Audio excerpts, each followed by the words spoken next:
What's up guys, Brennan from the lab. I'm here with Vienna, one of my patients. She just had a knee injury and today we're going to go through a protocol to determine how to make sure that you're ready to get back to sports. So let's go. So first thing we want to set up with this is we want to test maximum strength in both knee flexion and knee extension, which is not only going to look at the maximum force, but also the rate of force development, which is really, really important when we're looking at clearing an athlete to get back to play. So we're going to start with the non-injured leg, which is the right leg, and then, the left leg, and then compare it to the injured leg, which is the right leg.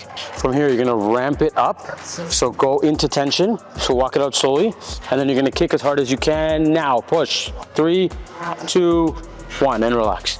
So now we're going to do the other side. So exact same thing, hands on the table. You're going to push, walk out into tension, and go. 4, 3, 2, good.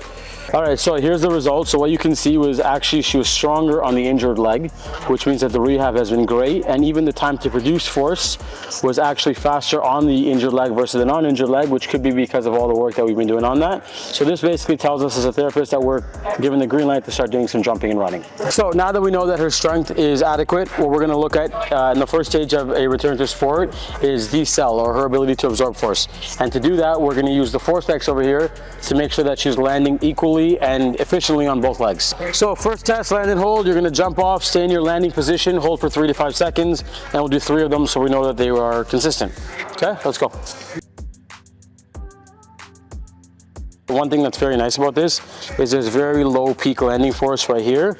We're trying to look for under 2,000, which is great. So she's able to control the landing coming down. However, most of the landing force is higher on the injured leg, which makes sense. People are more apprehensive to land on an injured leg after coming off an injury. So as a therapist, I think 18 and 20 are a little high. We'd like to be in the 15% and under range.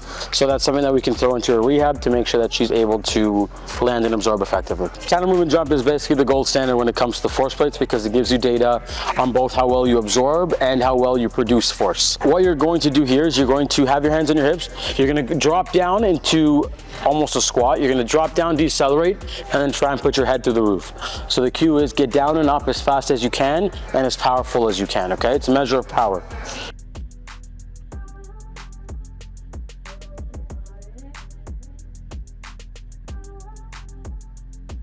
From a therapist's point of view, the first thing we look at is her ability to absorb force and how efficient she is.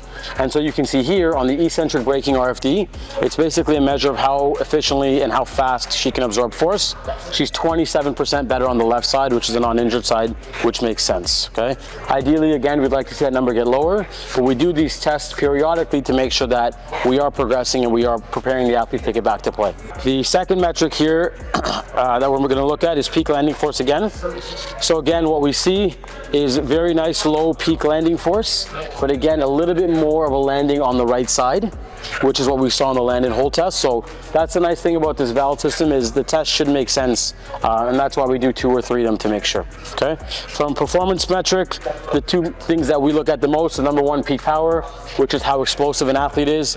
Typically the higher that number the better, and we should see it go up. And same with jump height, again just a measure of how explosive the athlete is. So all in all, good test. We're going to start to prepare her now with some plyometrics before we get into sprinting and running.